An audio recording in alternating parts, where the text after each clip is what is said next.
So, hello friends. Today, I would like to invite the ever-charming orthodontist of India, Dr. Balvindar Thakkar sir, who has been an inspiration to thousands of orthodontists. And whenever you go to meetings, conferences, he is the party stealer and the showstopper. And firstly, I would like to set the agenda why we are here today. There are two things. First thing is this: I am on a mission to decode and deconstruct the success journey of the leaders of our field. That's the field of orthodontics. And as Tony Robbins, who is an American thought leader, he says, success leaves clues. So whoever is successful, definitely he's doing some things in the mindset arena or the skill set, whatever it is, that is making him successful. Now, obviously, skill, hard work, the domain skill of orthodontics is a given. Everybody has to have this to become successful. But what are these people who have made a landmark for them are doing, we should know about, and it is for the common good of the fraternity, and especially for the young minds who are entering into the field of orthodontics. So Balvinder Thakkar sir has been so gracious for accepting my invite and coming over here. So that is point number one. Point number two, why we are here is the iOS elections. So since my past 10 years of being into orthodontics, whenever the season of election comes, all of our emails and all the Instagram things are loaded with invites and requests for the canvassing of the election, and please give me votes. My EVM number is this and that. Friends, this time I am pulling myself out of the elections. I am not going to vote anybody. Ask me why. Most of you must be thinking why. The thing is that over the years, I've realized that we are not getting any answers. We are not getting any answers. And I tell you what, you see any WhatsApp group, everywhere it is loaded with questions unanswered. There are three kinds of people. Number one, who do not care. They are busy in their private practices or maybe in their stock business or some other things. They do not care at all. The second kind of people who care, but they feel nothing is going to happen, nothing is going to change. It's just like you say and forget. The third kind of people take the initiative and ask questions, because until you ask questions, you will not get the answers. And this is a very valid step that we should take towards progression and taking orthodontic fraternity as a whole. So I wish to ask questions, and only then I'm going to give my vote. And that is a valid endeavor. I'm not going to give my vote based on friendly terms to acknowledge the friendship of 10 years, 15 years. I want to vote people who have a holistic vision for the young minds who are coming into the field of orthodontics and addressing their dreams, aspirations, and desires. For the people like me, who are in the mid-age, who are reinventing their orthodontics and bombarded with the new technology, Invisalign, different, I'm not taking the names, but different things bombarding. We have to upgrade ourselves. So what is being decided for us? And especially the people who are on the upper edge, who have roaring practices, but still they need to scale their businesses to keep at par with the competitive times. So any person who is able to satisfy me with my questions, and it's not just my questions, I see these questions day in and day out in n number of WhatsApp groups. I am just collating, curating, and I'm acting as a whistleblower, and I'm acting as your spokesperson. So it will be a very good journey in terms of having these interactions with the leaders of our field. And again, I would like to congratulate and appreciate Dr. Balvinder Thakkar sir. I would just like to share a small story. When I contacted him with the same agenda, he was like upfront. He was, I am ready to answer tough questions. And this is what my stance is. I'm not here to say I'm not going to answer this because this person may feel bad or that person may feel bad. I have my own stance. You begin with me and let me answer the tough questions, because somebody at some point in time has to address these questions. And over the years, many things could have been done, although I really appreciate the previous, committees, I don't know the technical term, the governments in terms of the politics, but whatever the things you can call the committees or the leaderships or the hierarchies, they have done an amazing job. But somewhere I feel that one thing is lacking is the mode of getting feedback from the community regarding what they want. Sometimes we are doing a lot, but what the community needs and wants and desires is something else. So based on that premise, I would like to start today's journey and the first interview with Dr. Balvinder Thakkar sir. Sir, welcome to the program. Thank you so much, Anupam. Thank you so much for such a gracious welcome to this important forum of yours. And I'm really liking it to start with. So I would be more than happy to answer all the questions which I think with my wise mind can be of help to the new generation or to orthodontists like us. Thank you.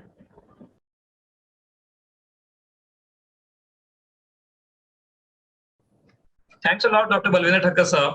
So at this point, from the orthodontic fraternity, I would like to ask you, how had been your journey in the field of orthodontics over the past years? As a journey, it's been a very, very joyful journey. As an orthodontist, you always get an opportunity to meet more and more people.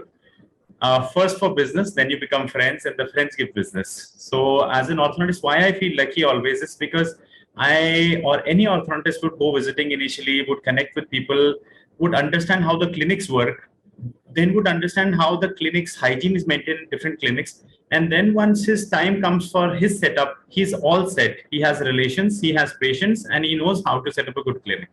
So it has been a beautiful journey. I come from a business family, but being in a business family, it was a very different affair that joining into dentistry then orthodontics. But the passion of orthodontics or dentistry has given me so much that I'm more inclined towards orthodontics now than towards business.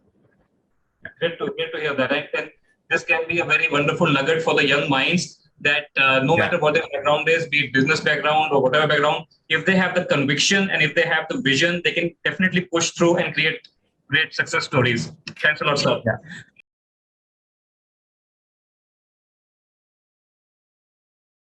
Since you have mentioned that you have been into private practice since past 19 years, it's almost close to 2 decades, and it's a long time. And as we see in the modern day and age of information technology, the things are like booming like anything, and the things are getting outphased and obsolete pretty soon, which was not the case back then. So what difference do you find in orthodontic healthcare system 15 years back or 19 years back and now? I would start with this, something like a Darwin's theory, which being science student, we all should know and we would have read about: survival of the fittest. To stay in any environment, let it be business, let it be medicine or dentistry, you need to evolve with time. So once you get to see the young generation or the budding orthodontist speaking on the latest topics, you start understanding. And we all should have a nature of learning from whomsoever we can. It is not there should not be any mind blocks. So it's a wonderful journey in which from last 15, 18 years, how the orthodontics has evolved. We were trained in Beggs appliances, and we did little bit cases of pre-adjusted edgewise.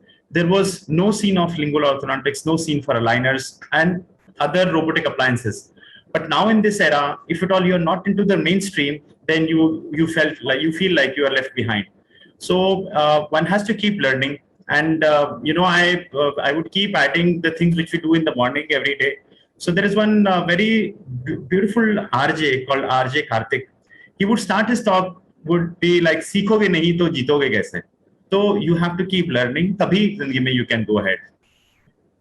Very rightly said, Dr. Balvindar Thakkar, sir, because I also believe, just like you said, we have to be a continuous learner. And the moment we feel that we have learned everything, we have achieved, we have arrived, and that becomes the point of stagnation, and then we cannot grow. And the way modern technology is growing, it should be thought of as a friend rather than as a foe. So we should be having open arms towards embracing what the change has to offer us. That's a very valid point. Thanks a lot, sir.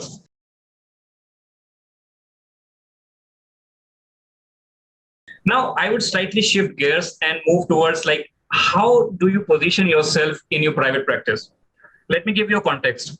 Whenever I go to my private practice, I have to wear 2 hats. One is of a grim CEO, because you have to maintain that, that gravity. Otherwise, you feel that everybody is like doing whatever they wish to. And then he's a playful charmer, like you want to slightly joke around just to keep the things light. And that is your natural flavor. And I feel somewhere I felt that all of us orthodontists are naturally having lots of sense of humor. So whoever I meet, barring a few people, but they're also friends, but most of us have a good sense of humor. So how do you make a balance? Like, do you prefer to be like a person who creates an environment and everybody's happy, or you take that seat of a leader and a grim CEO to keep the things in control? Very, very nice question. I would say it just happens. You have to behave like a CEO, but equally important is you have to be friendly in the atmosphere. If you do not behave like a CEO, then you cannot have those leadership skills. You cannot take the thing forward. But you have to have that connect with every, even the 4th class worker or an assistant or associate doctors. Everybody, you need to have a very strong connect because in the end, they are the arms which would take you high. And so I would always say, first a playful charmer, then a grim CEO. But what I see today, if at all you ask me, I meet so many people, so many general dentists, so many medicine guys, whatever. But what I see now is anybody who does a degree of any, like if at all he does a master's degree or super specialization, like maybe urologist or say supposedly orthodontist, they would always feel that yes, we are something different. But yes, you are different. You have done your masters, but do not demean it. You always have to be subdued to the level that yes, we all are equal.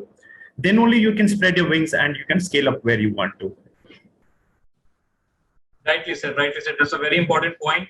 That sometimes it happens that when we are freshly passed out of the colleges, sometimes we think that we know everything, but then we have to mix into the system and get the things going. Rightly said. So on the same lines, I would like to ask one more thing. When we see any successful person, successful orthodontist like you, for example, then we feel that you are the best creation of God and you are very well centered. You have lots of gravity around.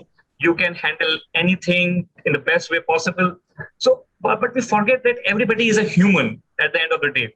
So how do you ward off negativity, so to speak? Like, there might be some disempowering emotions, maybe from your environment, maybe from other aspects of your life. So how do you, what is your stress coping mechanism? What is your detox mechanism? How you address the topic of this negativity that may affect our working as well? It's a very common answer, but I truly believe in it. So you have to trust the Almighty God. You have to believe in what our ancestors or our gurus, our Sri Krishna, our Guru Granth Sahib says, that you have to just do your work. You have to leave the rest to the God. And it was a very interesting story about Sri Krishna when there was a start of the war. And one bird came to Sri Krishna and she said that all the trees are cut. Where would I take my kids? So he said, nothing doing, you just trust. She comes again and she says, should I trust you? Just tell me this and I'll go. She flew and Krishnaji said, yes, you can.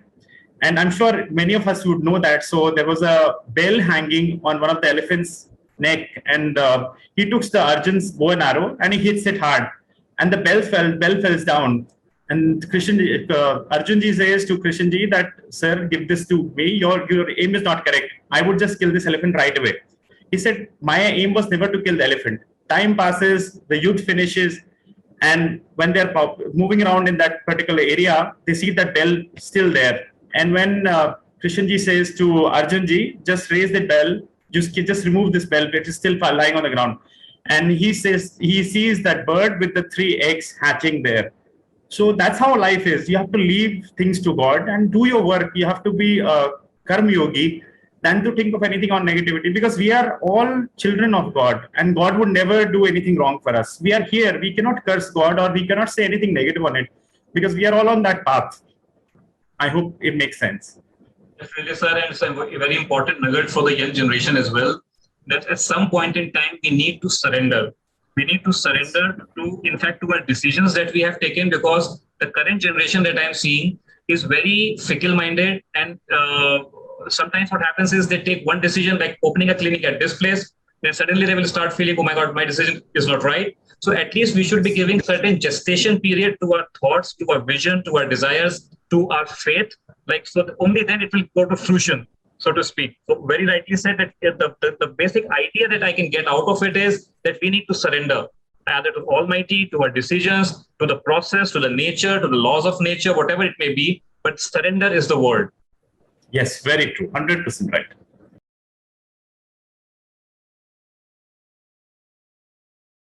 So now I would just slightly move from the topic of, say, personal development or something like that to a very prominent topic that had been lying since ages. And somehow I feel that our hierarchies have not been able to address this. And sometimes it is mismanaged as well. Talking in terms of the issue of general dentists doing orthodontics. My present way of thinking is that this thing could have been handled in a much better way. What I find is that we have alienated the general dentists since long.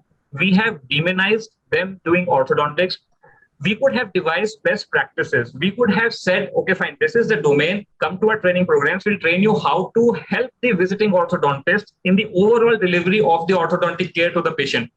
Now, since I and many of my colleagues who are visiting orthodontists are having a symbiotic relationship with general dentists, so when we go to their practices, they generally have not I wouldn't say a negative sentiment, but they are hurt in terms of like your society thinks that we are like foreigners, we are not dentists, we cannot do anything.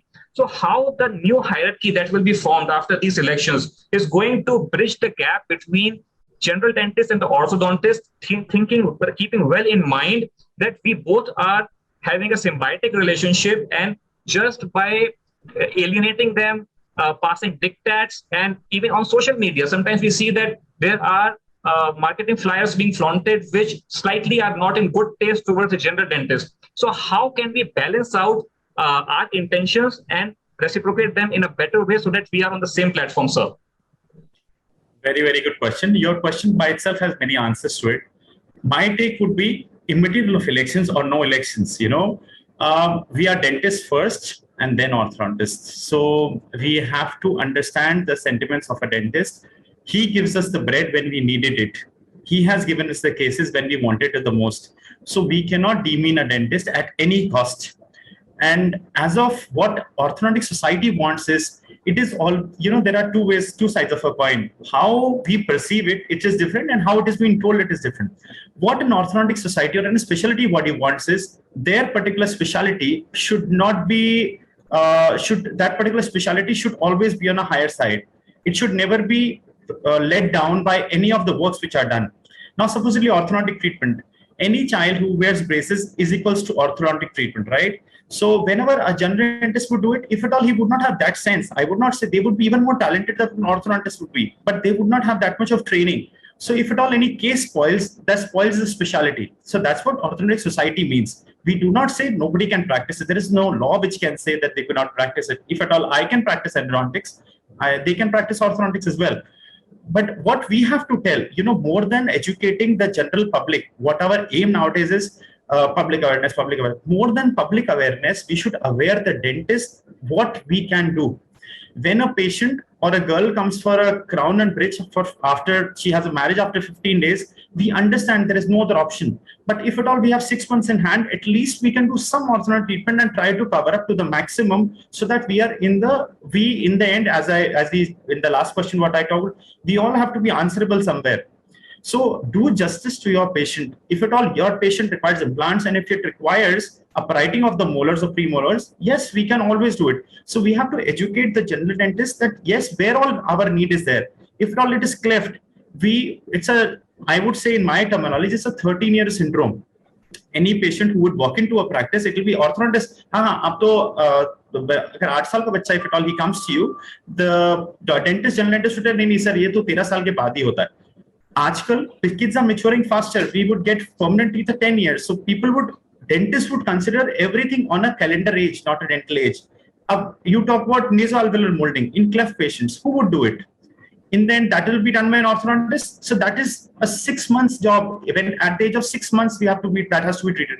So unless we do not aware the general dentist, our friends, brothers, sisters, we are all because of general dentists. We cannot tell anything against general dentist community as per se.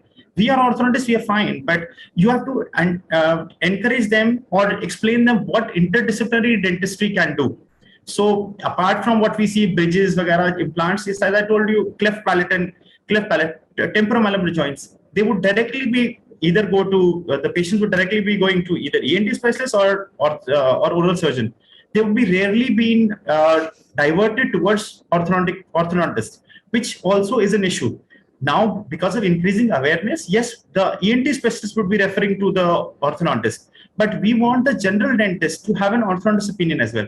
So, because we have a niche market altogether, dentistry is a very small branch in all of the medical sciences, but in that also we have diversified into 9 specialties. So we have to cover up, explain whatever best I can do. So in the nutshell, what I want to say is, you have to educate the general dentist first, and then they will, because they have more interaction with the public.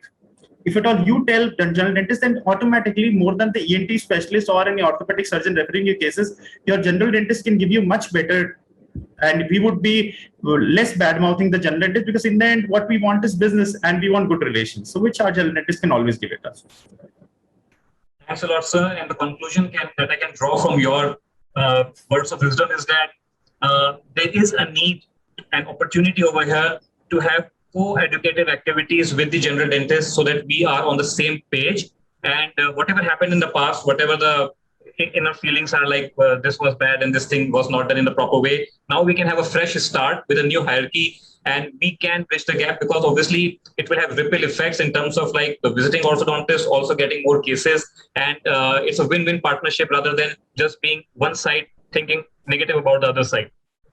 Yeah, I would just like to add one thing. One time in my parent city, Jaipur, we were having a CD program in which I was lecturing. It was a general lecture about removable appliances to general dentists, and it was a medical company, some lecture program.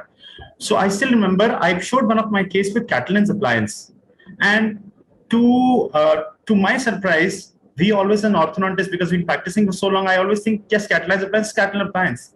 But there were 4 dentists, senior most dentists of Rajasthan, who connected with me at that particular moment. Some later, they said, which appliance was that?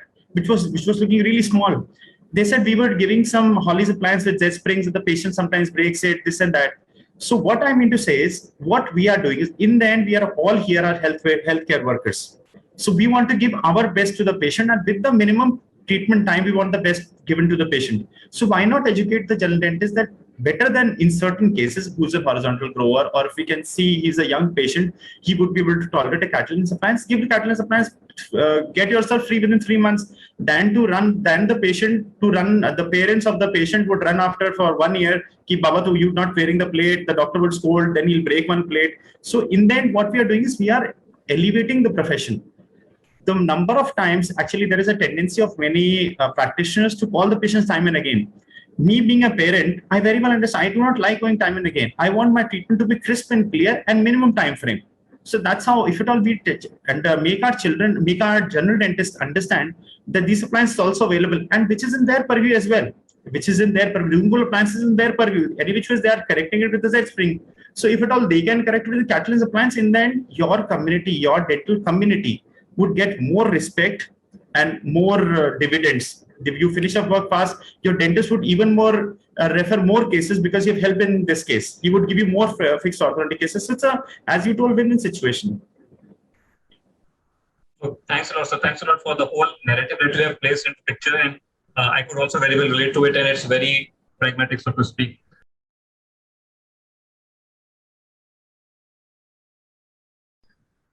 So Dr. Balvindar Thakkar, sir, now I would like to shift gears towards the business aspect of orthodontics. Now, since you have traveled extensively abroad and visited many practices over there, many orthodontists in the West have scaled their practices in terms of the humongous number of patients they do every year. And sometimes whenever an orthodontist from US is taking a lecture in our forums and he says that I start 1,000 cases per month and say something like that, so those insane number of figures. So what nuggets can we draw as Indian orthodontists? Are our practices really scalable as far as orthodontics is concerned? Is it a distant dream? Is it like a wishful thinking? Are we lacking systems, structures, and processes in place? Do we need to go and work in the corporate way? So, I mean, how to achieve this? Because no matter, see, you'll find 2 types of people. One are very satisfied, like, okay, fine, this is a level I can achieve, and that's it. But I feel that it's not about my wish or my desire from my life. If I am in a position of responsibility, I need to scale my business so that I can extend my value generation to as many patients as possible. So it's not anymore about me per se. It's about me being an instrument for the delivery of healthcare to n number of patients. So how do you put this perspective into picture? See, comparing West to our country, there are certain differences which are major. Major differences is we do not have any insurance plans here. In India, the major thing which we lack is insurance plans. Till now, 70% of the practices in the West are mainly based on insurances.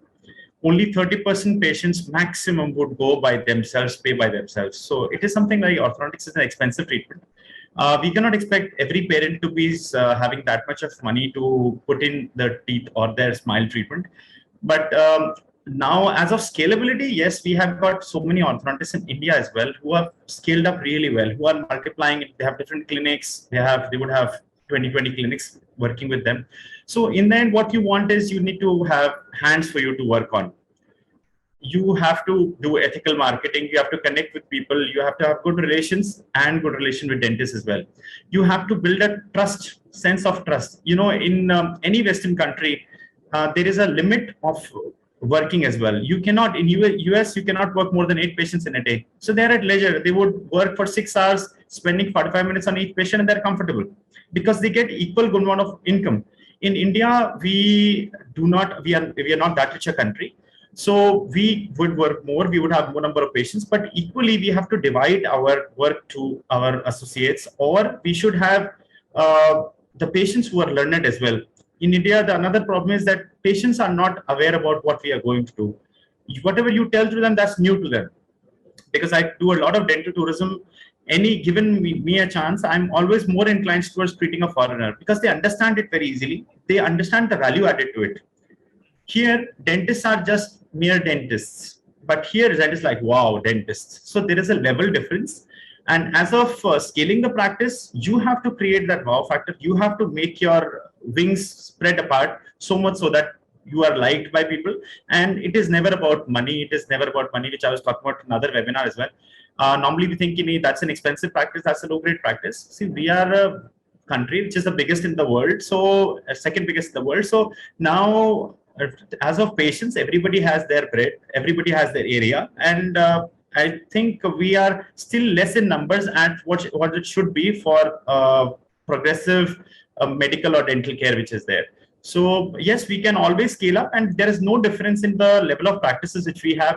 The budding orthodontists have even more beautiful and a much more planned practices than what it was before. So I'm sure things are not way apart, then that we would have more and more orthodontists would have bigger setups and much more multi-speciality practices. In India, one more thing which we lack is a team approach.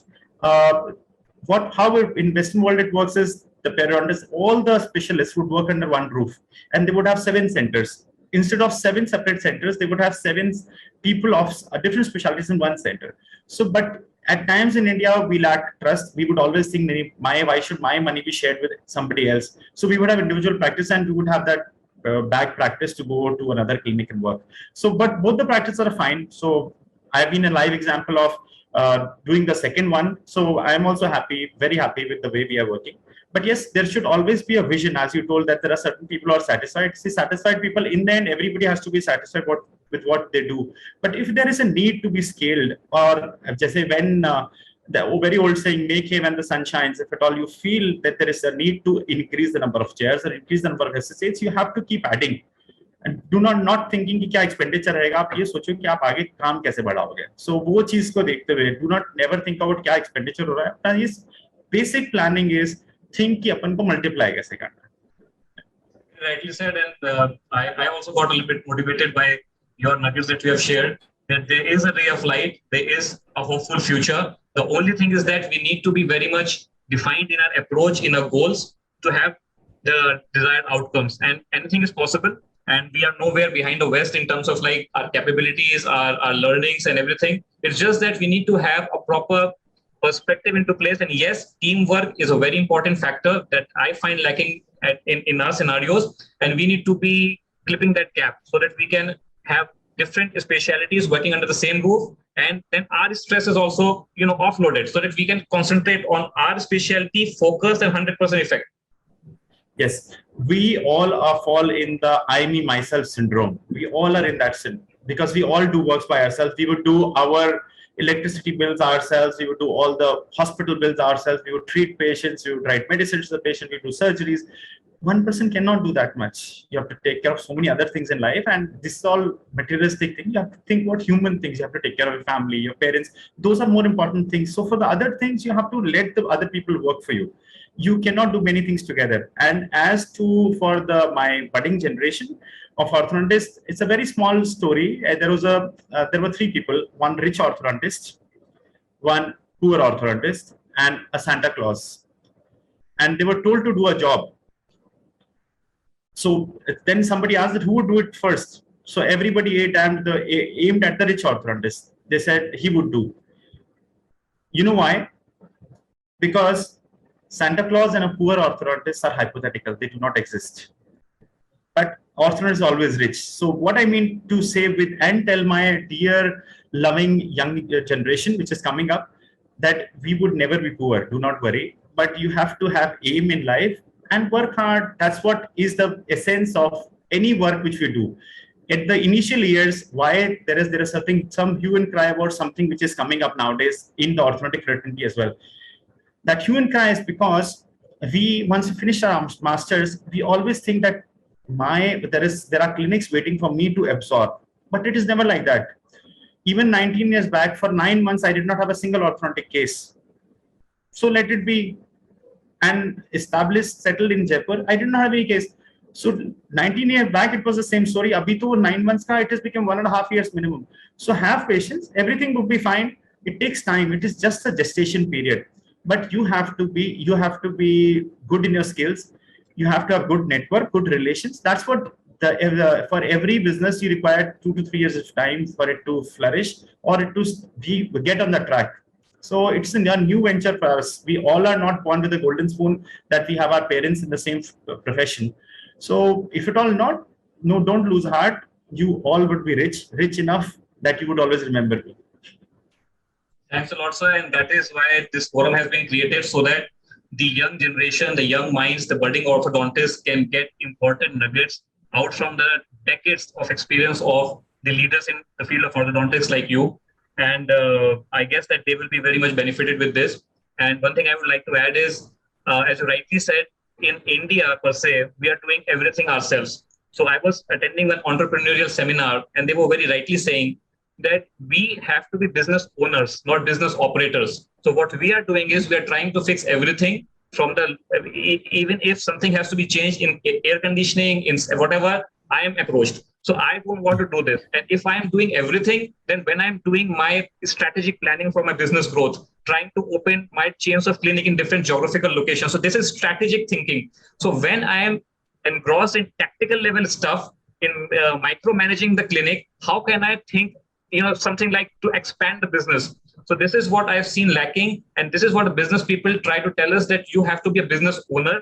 Define that I'm going to do these tasks. This is my domain. And then I will delegate. They said delegate is the word.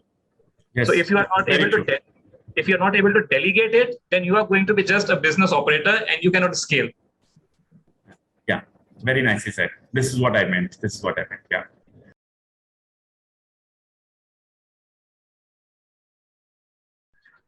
So next question, Dr. Balvindar Thakkar, sir. Yeah. So I am going to ask one thing that is very close to my heart, that is regarding the young orthodontist and the budding orthodontist. When I get to see them, they have their own needs, desires, pain points, and problems. Sadly, I don't want to blame anybody. I don't want to say anything about anybody, but I feel a gross disconnect between the hierarchy. I don't want to name it. Everybody knows the hierarchy, and the ground level or the root level orthodontist that is coming just out of the college. The sense I've got is that they do not care anymore about elections. They do not care anything about who is in position, who is what. They have slightly lost the trust and the expectations, because they feel nothing can be done. When I meet them, I tell them, why don't you raise your voice? Then they say, who is going to listen to us? So how can we think about bringing them up the ladder, about their pay scales? You know what the condition of pay scale is. In the private colleges, they are getting very meager amount. Sometimes I feel it is inhuman, so to speak. Then the job security. Any day the management can say, okay, Dr. Saab, you can leave, or you decrease your pay scale, which is so embarrassing and so inhuman, so to speak. And then the quality of life. So we are progressing, the world is progressing, orthodontists are progressing. That is a good picture. But how we can think about the young minds, the budding orthodontist, a person who comes out with all the dreams and ambitions, especially in the current era. I guess your time was still good. My time was okay. Like we had less aspirations in terms of, and we had less things to spend money on in terms of gadgets and all. But the current generation that is coming out, it is like it is their basic necessities. What we had the luxuries, it is their basic necessity. We cannot blame them for having an iPhone or having an iPad and all these expenditures. But how to raise their pay scales, how to think about like how can the hierarchy or the iOS set pay scales like to the private college. I don't know how to turn the screws and how to get the things right. Is there any possibility for doing them a favor and bringing them up the ladder? I'll answer this in two separate ways. In my vision as well, in Orthodontic Society vision, but this is though apart, but because being an orthodontist, I'll be very clear on what I want. See, until unless you come and sit with me, or you come and sit and work with me, you would never understand what I do. So by the Orthodontic Society, there has to be modules for the younger generation, and the private practitioners, so that they sit and work with you for 3 months. Paid, unpaid, I do not care, but they have to sit and work for 3 months because they have to understand how the practices flourish, how we have to talk. In the college or in government dental colleges, when we see, it is like patients are in numbers, so we do not care. But when in private practice, when in 1 month, one patient would turn up, or in 10 days, one patient would turn up, we have to value him. So as of practice management, they have to come and work under the umbrella of a senior orthodontist or a general dentist, whomsoever. If at all they come directly open their practices, that they are still in that euphoria of the college. And then they are at times disheartened. So one way is this. Second is a biggest agenda is, again, coming back to the general dentist doing orthodontics. So because we always get offended, ki Baba, he is taking my bread away. The general dentist is taking my bread away. They always have this in mind. So keep this thing out. And one more thing is, as an specialty wise, or the college is not paying me well. See, college is owned by private people. Nobody has any law over it. If at all it's a 6th pay commission, 7th pay commission, that is more valid in a government setup. In private setup, they would say whatever, yes, we are following the norms and rules, but there'll be for sure some lapses, some salary delays or some. So there is an old saying again, kar khud ko buland itna ki khuda tujhse khud puche teri raza kya hai. So you have to stand by yourself. You have to stand on your own feet. Why should we always be fed by a college? Why should we be dependent? Once you have done your master's, once you are already a doctor, then why should you be dependent on any institute that they would pay you well? First of all, there are no jobs. If I would own a college, I do not have jobs. If at all I have jobs, I do not have. If at all I can put you in, I cannot pay you because my system does not allow me to pay you more because the fees are reduced and my infrastructure cost is so much. So what I mean to say is, we cannot anyway regularize anything as of the salaries from the colleges. What we can do is do the best to yourself, and that will be there for you for the lifetime. If at all we can change anything for the person by himself, slowly and gradually the things would improve for him. So there are two ways to handle this. So both ways I have answered it. Colleges we cannot control, salaries we cannot control. Nobody can go to the management and tell, because the job is at risk. Only thing which you can do is you can tell them the other ways to earn money or to earn a very good living. And it is a right. When we see iPhone is a necessity now, it's no more a luxury. Or any smartphone is a necessity. If at all you do not get WhatsApp messages, your referring dentist cannot send you pictures of the patient. So it's a necessity. Ab to wo technology demand kar rahi hai. So you have to grow yourself, your mind. Ki mere paas option kya hai? Mere paas dusra option kya hai? If at all college, theek hai. If at all I want to stay in academics, fine enough. Otherwise, second in my vision is, if at all Balvinder wants being in private practice now, if at all I want to read articles, I don't want to go to any college and ask for help. I would make a system in which there will be a single username ID. I would get all the journals issued. There will be limited number of people from the society who can read those journals. Then what you want is, you want to grow in academics, you want to work well. So these are the ways to scale up yourself, then scale your community. Very rightly said, sir. And your approach is very practical and pragmatic, so to speak. No fluff, no rara. It's like very nicely said that firstly, the young orthodontists need to take 100% responsibility of their life, of their future, of their businesses. And we cannot say, okay, nobody's paying us. We have to create our own value. We have to add more value to the marketplace, and this will reciprocate in terms of more value, in terms of money coming to them. So rather than being slightly of an escapist mindset, like colleges are not paying money, we should increase our work so as to we can strengthen our own hands ourselves. That is the basic idea I can get out of that. Yes, very true, very true.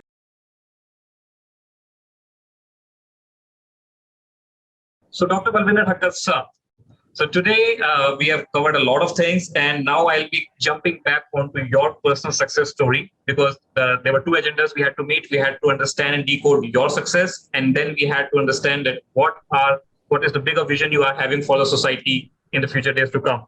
So now, what are the three things, if you can crystallize, if you can just have a nostalgic moment looking back into the past 2 decades of your entire business life and personal life, what are the three things you find really very instrumental in bringing you where you are, so that our younger generation, and in fact anybody in the orthodontic fraternity, can fix those things if they are lacking somewhere and take nuggets from you? Over to you, sir. 3 things, there'll be 30, but yes, I'll try to concise them into 3. Trust in Almighty, blessing from parents, number 1. Work is worship, number 2. No matter wherever you are, your work is worship. So never undervalue your patients. Your patients also would eat the same grain that what you eat. So never try to cheat your patient. Everybody understands what's happening. And third is a smiling face, welcoming attitude. You should have that warmth to meet, not only because he may not be a patient. You have to have that welcoming feel to make that patient or a person in per se feel wanted. Do not ever think that you are occupied so that you do not require patience. Ki I don't care. Hindi dialogue में बड़ा अच्छे से कहते हैं भाड़ में जाए, तो भाड़ में वो नहीं जा रहा, भाड़ में अपन जा रहे हैं. So you should always be welcoming. That's what I say. And a very old saying, which many of our orthodontic teachers also like of mine, is make anybody feel like somebody. So any patient, any person whom you speak to, you have to make them feel that they are somebody to you. They may be anybody, but you have to make them feel yes, they are someone. अगर वो रास्ते का guard भी है, रात को आपको guard भी सलाम मारता है, तो उसको भी ऐसा फील कराओ कि यार तू है तो मैं हूं. So then they would always be more attached to you. And these are certain things which money also cannot buy. Like love, money cannot buy. This respect which you get and that connect which you get, that is beyond comparison, and that's for lifetime. बच्ची कुछ सब चीज तो iPhone लोगे 3 साल में खराब हो जाएगा, सब चीज रिश्ते भी ऊपर नीचे हो जाते हैं, माँ बाप सारे जीवन साथ नहीं रहते. तो ये कनेक्ट और ईश्वर का आशीर्वाद है जो हमेशा साथ रहता है. तो just continue on that pace. और वो अगेन वो हमारा आरजे कार्तिक है, अब तो उसको मैं मेरा दोस्त ही बोलूंगा, तो वो भी लास्ट लाइन जब भी अपनी एंड करता है, मुझे पता नहीं this end of the session, वो हमेशा ये कहता है कि कर दिखाओ कुछ ऐसा कि दुनिया करना चाहे आपके जैसा. So keep that attitude. हमेशा जिंदगी में सोचो कि मैं अपनी तरफ से क्या चेंज ला सकता हूँ. वो हमेशा हर वक्त किसी मिनिस्टर को कर्ज करना कुछ नहीं होता. आप ये बताओ कि आप क्या चेंज कर सकते हो, आप में क्या है. कर्ज करना तो बहुत आसान है, वो तो सारे ही करते हैं. तो फिर उसके अंदर अपने अंदर क्या फर्क है, आप बताओ आप अपने अंदर क्या चेंज कर सकते हो जिससे कि अपना नेशन या फिर अपना प्रोफेशन इंप्रूव हो सके. Very rightly said, sir. And I think that this particular question in this particular segment is going to be very instrumental for the people who are listening to you. And by virtue of using this platform that we are using right now, and we are trying to compress your decades of learnings into a small, say, half an hour of content piece. And this is very nice that we should be having our value system intact. We should be having feeling of gratitude towards Almighty, towards our parents.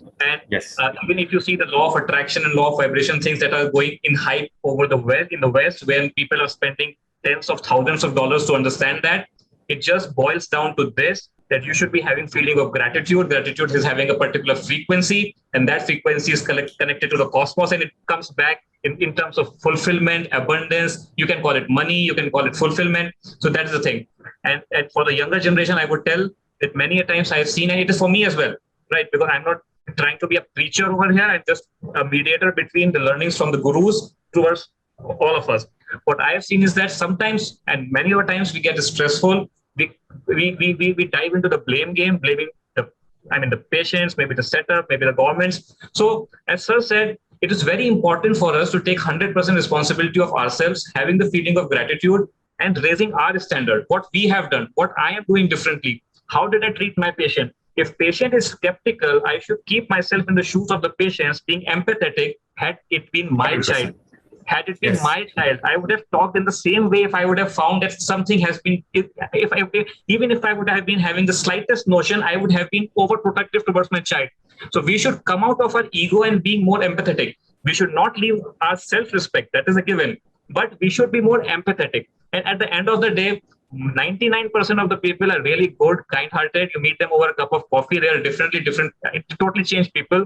We should respect the setting and we should respect the fears of our patient as well.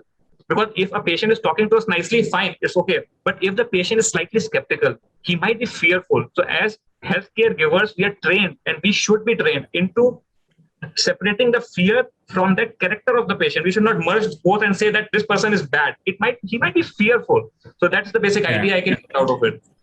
In this, I'll add up two more things which just happened in the recent past.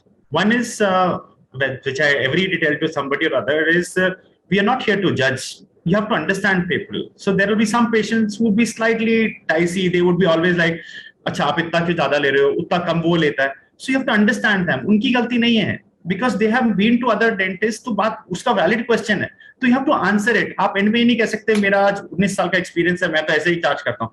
आपको humbly उसको उस चीज का जवाब देना है. वो एक सही question पूछ रहा है. He's asking you the right question. Why are you expensive, or why your charges are different than the others? Because he had done the market research, and it's not. I would not say it's a window shopping. It's his right.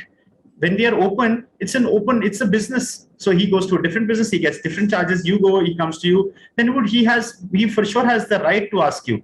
So you have to humble enough and understand that person's psyche. Do not say कि वो हिला हुआ patient है, वो है, उसकी psyche ऐसी है.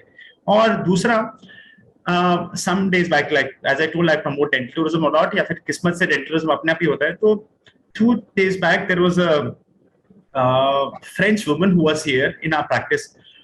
So we did the treatment, and one of my associates asked me, he was a new associate, he asked me, sir, I'll ask you one question, sir, would you mind? Or I said, no, please come on. So he said, sir, आपने जो charge लिया, आपने बस इतना ही charge लिया.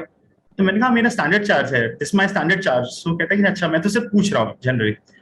So what I mean to make you understand with that is, it was never about the charges. He coming to you is by himself, he's obliging you. I used to doubt this word always. I used to get irritated with this word that patient does not oblige me. Trust me, he has got many options agreed, but there would be something that he's got attracted towards you, and it is your right to give the best what you know.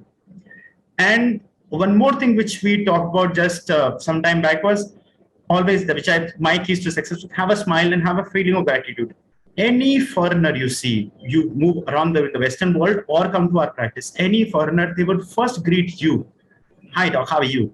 So first they'll welcome you and then they'll start job. So that's where they almost get connected to you.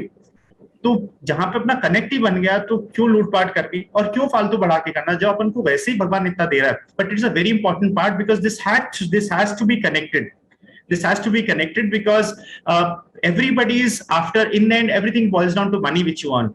But पहले कर्म तो कर. First you have to do your work, then think. उसके बाद रोने का वक्त आएगा. And in the end, we are all God's children. अपने माँ बाप अपने लिए बुरा नहीं कर सकते, तो ईश्वर बुरा क्यों करेगा? तू तो कर्म कर, तो अपना काम कर, अपने आप सही होगा. So that much of faith we should have. And do not get disheartened. ये जमाना disheartening का नहीं. अपने प्रोफेशन में चूज कर लिया, अपन एक जगह, we have stepped in this profession and with all our wish and will. And for sure we अपने सोच के करा. Our parents who are living parents with us, उन्होंने इस प्रोफेशन में अपन को डाला, तो अपना खराब हो कैसे सकता है? अपना कौन खराब कर सकता है? So that's how it is. Very noble and very success mindset, I should say, that whatever happens, we have to keep going. We have to reinvent ourselves. Yeah. We have to attend talks like this. See, if we are not having answers, then we should talk to people who are having answers. We should connect with seniors. We should be connecting with the seniors with a feeling of gratitude, with a feeling of fulfillment, not with a feeling of, say, he is my competitor. We all are competitors in the end, but we are a fraternity. We are here to grow together. So if you are just having questions in your mind, you are stressing yourself out, believe me, there is a person who you just give a call, boss, I want to talk to you. Just 5 minutes. I have stuck over here. Everybody in the orthodontic fraternity is going to leave his job, maybe, and start talking to you. So that's the thing. Yeah. You know, just after I finish this lecture, I have to go to one of the orthodontist clinic inauguration. And more than him, I am happy that he's opening up his own practice. The reason is, the more the merrier. He would do 10 cases, at least my specialty is getting recognized. And it's a big city, we have 50 lakh population. I cannot treat all. And I have my limited hours of working. So we need people to work on. And if at all as a specialist is opening, he would do justice to the profession.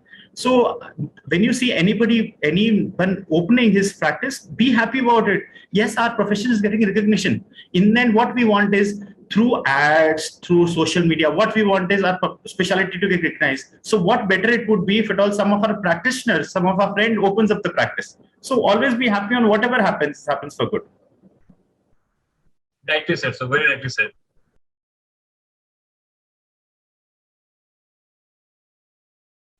So Balvinder sir, we are nearing the end of our today's program. A quick couple of questions left. I would like to understand, and which is a very common question asked in the Western entrepreneurial world is, suppose, think for a moment, hypothetically, if you lose it all, and you have to start your journey all over again. It may sound a bit ridiculous question, so to speak, but the intention of this question is for the younger generation and for everybody to understand that based on your learnings in the past 2 decades, how would you live your life differently? How would you approach constructing your business of orthodontics, your clinics differently? What extra you will do? So maybe a couple of points, maybe 3 points that you would do differently now if you have to start your journey all over again, right from the scratch. You're freshly out of the college. You just have your degree, you have your experience, sort of like whatever you have gained in college. And how would you approach the business of orthodontics? First of all, believe in yourself that I am the best and I would be able to get through. Second is, I would join up some practice. I would work with some senior orthodontist, learn from him what he thinks the best, learn the way to talk, learn the way he treats patients. So what I mean to say is, understand and imbibe whatever he does the best and why is he a successful practitioner. So stay with him for some time. And always control expenditures. Third one is control your expenditures. Do not waste money on anything. Initially, so shall you reap. You have to be very clear in your minds that whatever you're earning, that is only your earning. Because any which ways we are starting from the scratch, we do not have anything else to ask for, and we have already asked enough from our parents. So control your expenditures. उतना ही expenditure करो जितना आपकी income allow करती है. Do not get trapped by people around that, yes, he owns this thing, that thing. There will be a time always changes. There is a circle of life. Wait for the right time to come, but keep working hard. So this is what I'll do. Very rightly said, sir. I am really enthralled by what you have said. I would just like to crystallize it. First thing is your value system. That is your belief in God, surrender, that sir has said. And now this is firmly ingrained into my mind after having a talk with you. Second is apprenticeship. That is slightly missing. A young orthodontist wants to come out and wishes to start the practice right away.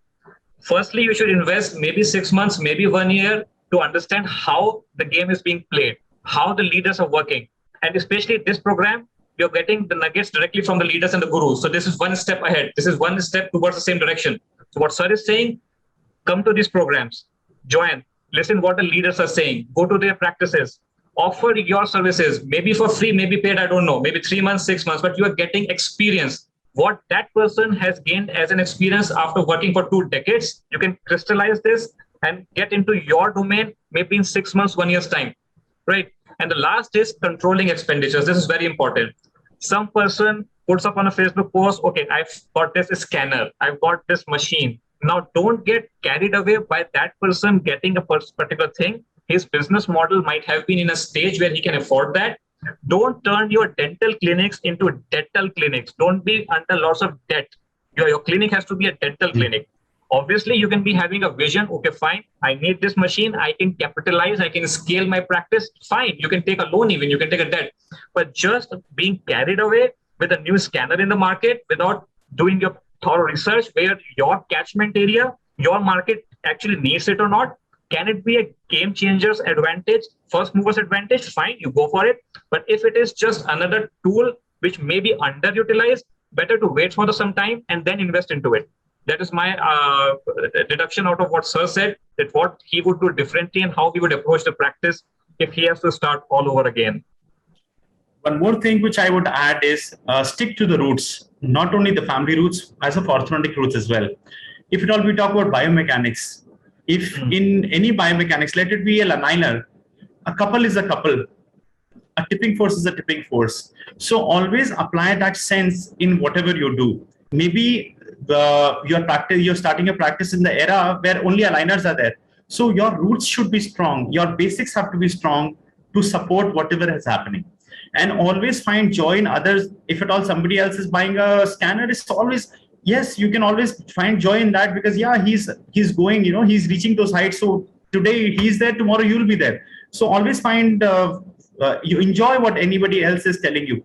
I would get more phone calls than my children or my nephews or whatever of my patients. They tell me, uncle, I've scored in 12th, I've scored 95%. Uncle, I just want, because you always used to ask that you should study well. So you should find joy in others and learn, as Anupam very clearly said, learn from others' mistakes. You doing mistakes and repeating again, and your next generation does it. So it's a waste of time. Crystallize what they have done. Go to senior orthodontists, learn from them, and add up in your practice. So you are already on the 5th step when you're climbing, say, 10 steps. Rightly said, sir. Amazing discussion. And I think that it's going great. And let the viewers decide for that.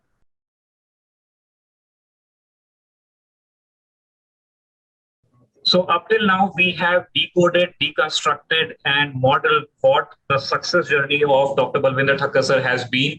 And I feel that out of our discussion, me being the vehicle between you and sir, have been able to decode it in a as far as possible way. And you're free to comment over it. You're free to send your questions. We'll be able to address this in the upcoming sessions. And maybe you can send them right across to sir as well. Sir, by this juncture, I would like to ask a very pertinent question. And this is a very direct question. This is a very sharp question. You may choose not to answer this, but it is my duty to ask this question. This is regarding IOS, the Indian Orthodontic Society. Now, sometimes I feel, and it is not just my perception, it is a perception of many other orthodontists who may be not wishing to speak out things, maybe due to whatever reason. Somewhere, people have a sentiment that IOS is becoming more of a cult. Like, you cannot say anything about it. You cannot even think anything about it. The moment you discuss things which should be discussed, screenshots are taken and sent to different places. Then people get hurt if the questions are being raised. I could relate to one incident which I call as the IPO fiasco. Recently, what happened was I won't say orthodontists, but some overzealous marketers framed a marketing flyer in which they tried to directly target the consumer, that is the patient in the Indian scenario. And they mentioned like that the IPO orthodontist who, just for the clarification, an orthodontist who has cleared the IBO, Indian Board of Orthodontists certification or examination, is a better orthodontist. And that flyer indicated in great detail that how the IBO examination happens and why an orthodontist who has cleared IBO certification is a better orthodontist vis-a-vis the normal orthodontist. So this thing was there, it was marketed in social media, and then questions were being raised. Somehow, this thing was slightly slid under the carpet, and no formal, I wouldn't say apology, but no formal white paper or no formal, say, word of some sort of statement from the organization's mouthpiece came out. Behind the backs, we got to know that some people are really upset with this in terms of like, one thing is something bad happened, so we are like apologetic. But there's another aspect. Sometimes people get angry that why is this thing happening? Why are the people raising questions? So how would you see, don't you think that we are in a stage where we need a watchdog organization parallel to the iOS, just like in the overseas, you see corporates. So corporate is functioning. There's a watchdog organization which has totally no relation with the parent constitutionally formed organization. The purpose of this watchdog organization is you pick up people from different walks of orthodontics, maybe 2 freshers, 2 mid-aged people, to senior orthodontists, and they sit maybe once a month. They see how the organization is working, what are the loopholes that we can plug, what are the questions that can be raised.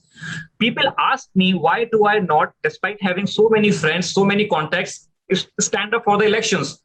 I say, if I stand up for the elections, how would I raise the questions? Because I have found, it is my perception, that many of the people, just for having that brotherhood feeling, they do not wish to ask questions if they are in the some sort of framework. So how would you address this topic? It is a very pertinent topic, and let me tell you, I found you are the best person to address this question, because this question is there. People are thinking about it. Orthodontists day in and day out are thinking about it, are asking these questions in WhatsApp groups, wherever they are meeting in public, in person, but nobody wishes to ask this directly to anybody. Since you are contesting the post of the president, so I would really wish to have your comment over it, because it would matter. It would matter a lot to the people who are listening to you. It will benefit many people like me who wish to go out of this political system. We don't want to vote because we are not getting answers. And this is why this program is created, to get answers, that what is happening. So having given you the context of it, how would you approach this thing that I've said? See, what I can understand from your question is that when we ask questions, we do not get the answers. Number one is that there are certain questions which will be put to the Orthodontic Society, and we do not get the answers. One question is this. Second is the so-called, there was an issue as of the IBO member, they are more well-educated, something like that. So as of what my knowledge says, yes, for sure in the groups, there was, from our current iOS president side, there was a mission, or there was an open statement that they have apologized and they have taken that particular WhatsApp message. They have reversed that message, but it is something like एक ज़बान से निकला हुआ तीर निकल जाता है, वो निकल गया तो निकल ही गया. But they have realized this is a mistake, and this should not be done, because we are all a part of the same family. But in that family also itself, we have an exam, and that's an IBO exam, and we clear that, and we are more refined, they say. But yes, they are actually an orthodontist itself. They have scored in that particular exam. It's an excellence exam, which is there, like it is there in American Board of Orthodontics as well. So it does not signify that the others are bad. Hota kya hai, there are, as I rightfully said before also, we have to understand things. We cannot be a judge and say, nahi, how did he write? So we have to understand, he wrote whatever XYZ person, because I would not remember the person's name as well who wrote it, but he would have written it, yes, IBO, you should give exams, because IBO makes you even more, particular. It is something like, we have that ISO 9001 category. Yes, we are in that category. So if they want to portray it, let there be. But not all the questions from the head office can be answered. They can be told to you silently, but every action is an equal opposite reaction. When you are sitting at a particular post, when you are sitting at the epitome of a particular association, you have to have very clear on your words what you speak. So you do not want to unnecessarily indulge into problems which are created by either of the problems. We want to solve the problems. So what I would say in that is, yes, if at all there are certain issues like why something is not being taken, why some action is not being taken by the Orthodontic Society. Yes, if that is in the purview of Orthodontic Society, it's a membership society. We are not governing body. So if it is in the membership society, yes, IBO was a concern that was being asked, that was answered as well. But if there is anything which is beyond iOS control, like suppose some orthodontist taking general dentistry courses, that is, we can just write a letter. We can just ask for why did they do it, show cause notice. But that is what is the power for society, membership society. Rest is all taken care by Dental Council of India. They are the powerful bodies, administrative bodies, with which they can take the license. But as a membership body, we are all members of it's a small family which we have created. So we for sure look forward to answering all the questions which are raised, which we feel so. But at times there will be some questions, because every person would have some or other questions wrapping up. But my suggestion to everybody would be, please ask questions. You keeping in mind would not clear doubts, would always create more jealousy or some kind of controversy in your mind. Yes, they would not be answered. But it is something like, did you ask the question? Like, if you are asking me a question, I'm answering it. Similar way, they can always write it and you will get a reply. If they do not reply, you can write a second mail. Yes, you would have forgotten, please write.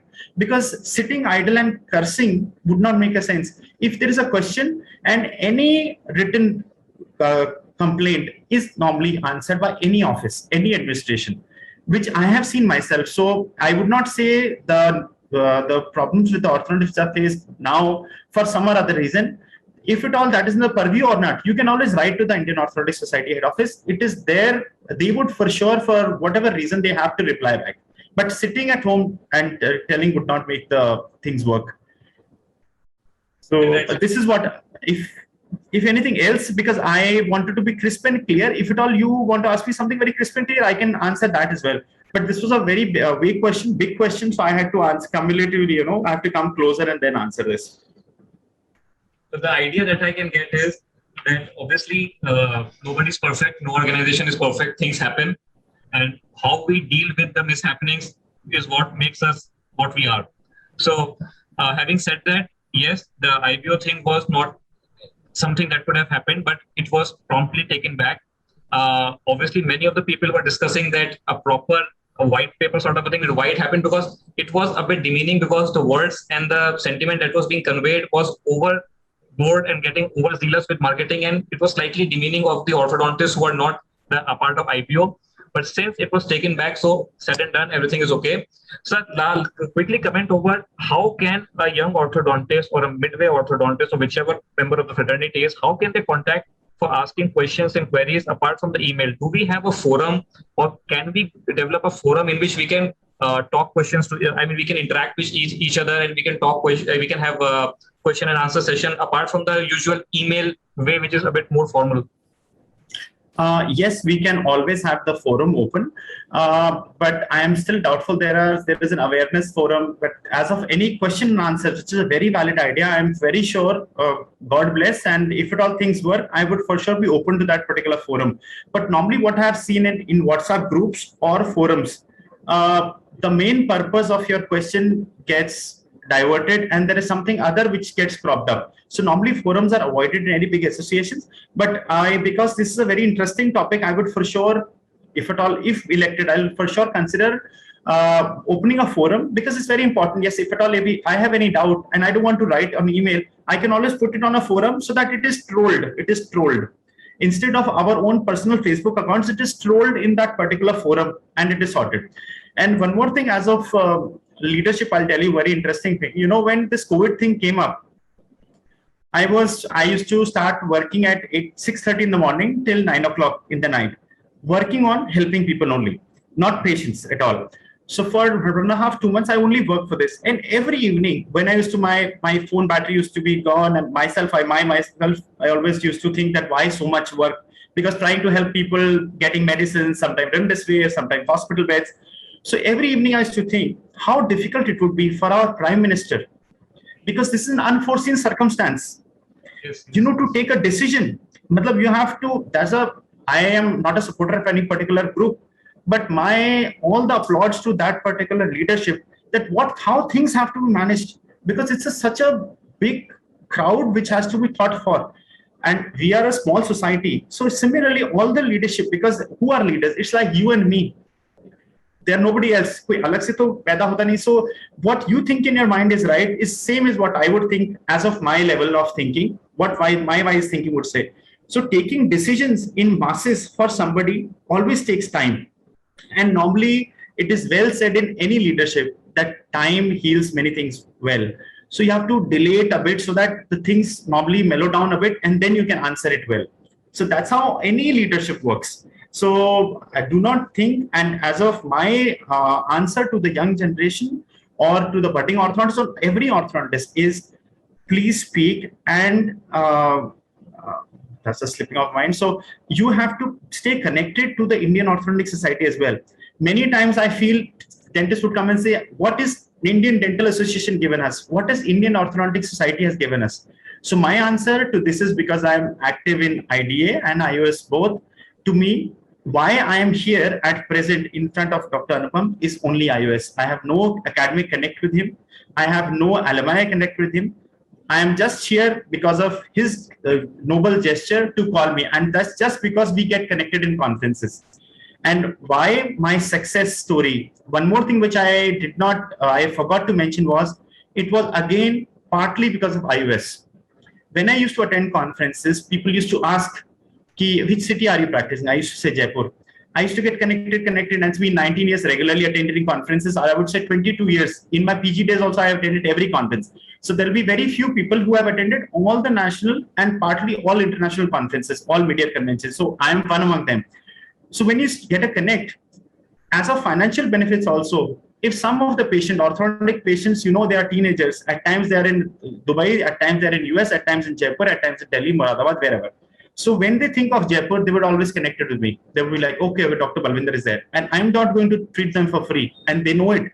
So when I'm not going to treat them for free, I'm getting financial benefits as well. So as of hidden benefits of any society, there are a lot many. So do join societies and be active in it. We need people as a society as well, or any organization to run, to have people with great ideas. So what I mean to say, and I want to convey to all the orthodontists around is, it is not only, and you should have your own charm towards it. If at all you like leadership skills, if you like the things should go that way, so you have to come in, step in, and then do the changes. There was one person who had written to me, one very respected orthodontist who had written to me, sir, because of the editor in Orthodontic Society, Indian Orthodontic Society, he should not be a elected member. That means that we, the other members, have no value. So never and nowhere it is written that the non-elected members have no value. They are the most powerful people because they vote. They are the most powerful people. But his thinking was, sir, because editor journal post, I can do it well, but I may not be elected by the people. So, but make me an editor. So his question, as of his per se, I, me, myself category is right. But as of general society level, it's an election. What society feels, you may be right. Anupam is a very good person. He knows it. Balvindar would know it. But for the society to know, they have to elect a body. And then, because he'll be an elected body, and if there is any problem, it will be like elected. He is elected. उसको elect अपन नहीं करा है तो अपन को झेलना पड़ेगा या फिर जो भी है वो अच्छा काम कर रहा है तो हमने elect करा. So this is how any society works or any nation works. We have to respect the democratic framework. We have to respect everything, and that is very rightly said by Sir. And just to crystallize it, what Sir said, iOS is working in its own way. Thanks a lot, Balvinder Sir, for giving a very nice and crisp answer towards the question that I had asked. So the conclusion that I can draw from the last question, which is very important, is that as an orthodontist, we have to see the Indian Orthodontic Society holistically. We have to see the benefits that we can get from the networking, from getting apprenticeship from the seniors, from having a network, for getting referrals, for having a chit chat. Sometimes I've seen that a casual chit chat also leads to a quantum leap in our journey. So from that aspect, Indian Orthodontic Society is doing an amazing job. It is taking care of many things which we may never know of, right? And these things never come into the picture. There are lots of hard work behind the activities the editor does in the creating the whole of the content and the media conventions and conferences. So everything is being done stupendously, fabulously. However, as an informed orthodontist, it's your duty to raise questions in a respectful, in a better way, because we all are working at a higher level as an orthodontist. And yes, as a new hierarchy will come, we may be having more forums where we can put in our questions in a better way. And yes, learning from the past bad experiences, sometimes when the people out of their own emotional outburst might have said something bad, and this could have been reflected on the whole of the community in a bad taste. So I feel that we as orthodontists have a responsibility to understand that people are working in a very nice way, going out of the way, despite being busy in their academics and their profession, still they are working a lot for the society. So we should respect that. And still we should be having questions. It's not that we should not be having questions, and proper forums should be devised in future so that the questions can be raised and can be addressed, if not by the hierarchical level management, but maybe some facilitators who can be designated by the iOS that, okay, fine, these are the 15 facilitators whom we think will be in a better position to answer the things. And any question which will be having more of an impact can be referred back to the still higher people so that they can be having a more a sequential logical steps to follow. That is, I can Very get right. out of it. Very right. Perfect.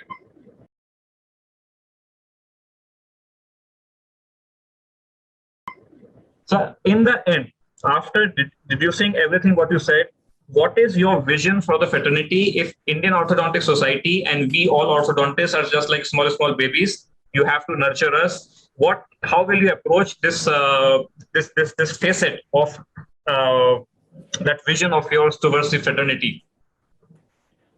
See, I would for sure, first thing would be to promote research. I would connect with the international organizations which are there already, because everything what we do today, we are into our clinical lives, we are all because of the research which is there. So I would first try to promote the research. Second is, I would like to take orthodontic treatment to the weaker segment as well. Because at one point we say we are too many orthodontists, and the other side says that the poorer people are not getting orthodontic treatment. So I would devise a system in which I would plan something for the poorer generation as well, who are, I would not say poorer, but unrepresented area of the society. So that particular area we'll touch upon. Then I would plan something related to practice management. So there should be practice management lectures by the great practitioners who are there, academicians and practitioners who are there, who have their best of the practices. So we want them to learn, we want them to teach the generation, or like there used to be PMEM lectures before, practice management and PMEM we used to call them. Business model, it used to be there. So we would like to have some practice management lectures part of the curriculum, because in the end, every orthodontist, he may not be an academician, but every orthodontist is a practitioner. So we have to focus on that level as well. And what I want is, as very rightly we discussed before also, I want a wow factor for orthodontics. I do not want that if anybody walks in and says, I'm an orthodontist, he should not say, oh, orthodontist, that's a dentist. Orthodontist. And dentist also, if at all anybody says, it has to have a respect value to it. Now, respect, how we would add, that is still in the envelope, which I'll open it once I'm out of it. But how we should gain respect for our profession. This is a religion which we have opted for. I was born in a Sikh family, but my religion is dentistry. So to take this to a level where we get respect equivalent or a bit less than our actual religion is what our aim should be. No dentist would ever or should feel that he has done wrong doing dentistry, which I see in the dentistry, people who are doing dentistry now, they should all be proud of what they are. And that is just a feeling. It is just a feeling. If anybody would connect with me, he would be connecting with everybody. He would say, yes, I'm a dentist, whatever. But anybody who comes and meets me would never say that he's just a dentist. He's a proud dentist. He goes out like, I'm an orthodontist. I have met Dr. Thakkar, and he's told me that we would do our best. And it is a beautiful profession. Because we are in numbers and we keep talking more, we work less, we chit chat more, ki, Arey, hamari to kismat kharab thi, dentistry, please be out of it. We are all professionals, and we are and would be going even more stronger. And the last is, I would always think of funding, because everything which demands any improvement requires funding. So there is Government of India norms, which they give funding for research, for entrepreneurship. So there are funds which are allocated. Just say in our society, we have funds allocated when anybody is taken to the throne. Similarly, Indian government also has a fixed budget for certain things, but they want people to go. So for research, for entrepreneurship, for different things which are there, innovations like we have so many great orthodontists in one of the innovation groups, what all they do, which I have never thought of. So they are innovating, they are patenting it. So there are things which are going up. So that's what my vision is. That's just a glimpse of what I would do in my planned tenure for if elected. Thanks a lot, sir. So friends from the orthodontic fraternity, today, we have tried to deconstruct, decode, and model the success journey of Dr. Balvinder Thakkar sir. And it would be a very valid video that you can watch and rewatch, and especially everybody of us, and especially the younger generation. So you can get the nuggets out of this, and you can rewire this into your nervous system. Secondly, I would like to say that we had a very nice session regarding how the future of iOS could be, and should be. And I've always found Dr. Balvinder Thakkar sir to be a man of 3 C's, that is character, charisma, and clarity. And he greatly acknowledged my request for this invite and addressing tough questions. And I really appreciate you, sir, for your leadership skills in raising up your voice and taking every question spot on, being pragmatic, being so much helpful for the young generation, as well as even to anybody and everybody who might be listening to you now. And I would really request the listeners and the viewers of this show to post in their questions what you want to ask. And if we are having these kinds of interviews, what will your expectations be? And how you're going to support it in terms of like, you can put a like button, you can subscribe this channel, whatever you want. Because see, at certain point in time, we have to step up. If the questions will not be asked, will not get any answers. The old age psyche of like nothing will work, nothing will be working, nobody will answer has to go out. For something to work, we have to stand up. And following Dr. Balvinder Thakkar sir on social media, I was really, actually this whole concept was like, when I saw sir so much active in reaching out to the public, then it gave me the courage. I was also thinking like that what will happen, nothing will happen. But since he was outreaching, he was making an outreach. So I thought that if people are giving their time and effort for our benefit, we should also be in a receptive mode rather than being in a rejective mode. So that was the whole idea behind this. And please expect future events like this and do motivate us, because obviously everybody is busy and taking time out for, especially for sir, 2 hours on a Sunday, it's too tough. And if we get motivation from you that it is adding value to your life, only then it will be a motivational experience for us that we'll be spending time in creating all this content. Again, thanks a lot, sir, for joining in and wishing you all the best for future. Thank you so much, Anupam. And it has been a wonderful session, attending and giving lectures, doing sessions. This is one of the most touching because I have been through my heart, I have been answering. And these questions are some questions which I also wanted to answer, but nobody questioned me. So, and to all my viewers, I'm there, I would not say 24/7, but at least 12/7 available to answer all the queries. And whenever you feel low, as my teachers always tell me, whenever I'm talking about elections or anything, they would always tell me, whenever you feel low, talk to me.